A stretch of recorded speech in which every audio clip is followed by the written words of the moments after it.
Alright, puzzle lovers, let's dive into one of the most clever diabolical riddles out there, the poisoned wine. Picture this. A ruthless king throws a grand feast for 100 guests, but he's got a twisted sense of humor. Out of 100 glasses of fine wine, one is laced with deadly poison. The catch? The poison takes exactly 7 hours to do its dirty work. Now the king needs to figure out which glass is deadly, and he's got 10 hours to get an answer. He grabs 7 prisoners, just 7, and gives them a brutal ultimatum: taste the wine, figure out which glass is poisoned, or else. So how can they pull this off with as few casualties as possible? Let's break it down. First off, this is way more than a simple taste and see challenge. It's a riddle about logic and decoding. Each prisoner, in a way, is like a living yes or no detector.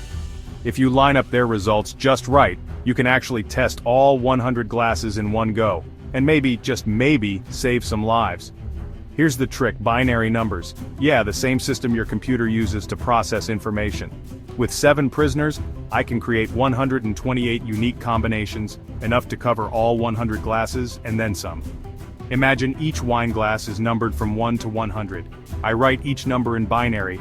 That's just a fancy way of saying I break it down into a series of zeros and ones. Each prisoner is assigned a spot in this binary code. If a glass has a 1 in a prisoner's spot, that prisoner takes a sip from that glass. If not, they pass. For example, if glass number 23 in binary is 0010111, then prisoners 1, 2, 3, and 5 drink from it because their spots are set to 1. Every glass's taste test is mapped out just like this. Now the king waits 7 hours. Any prisoner who drinks the poison will die exactly then. After that, I can look at which prisoners are alive and which are not. Their survival, or well, lack thereof, forms a unique combination. All I have to do is match up that combination to the binary code of the poisoned glass. Instantly I know which glass was deadly. So, with just 7 prisoners, and some clever thinking, I can test up to 128 glasses. Way more than the 100 at the king's feast. In the end, the answer is revealed with the fewest lives lost.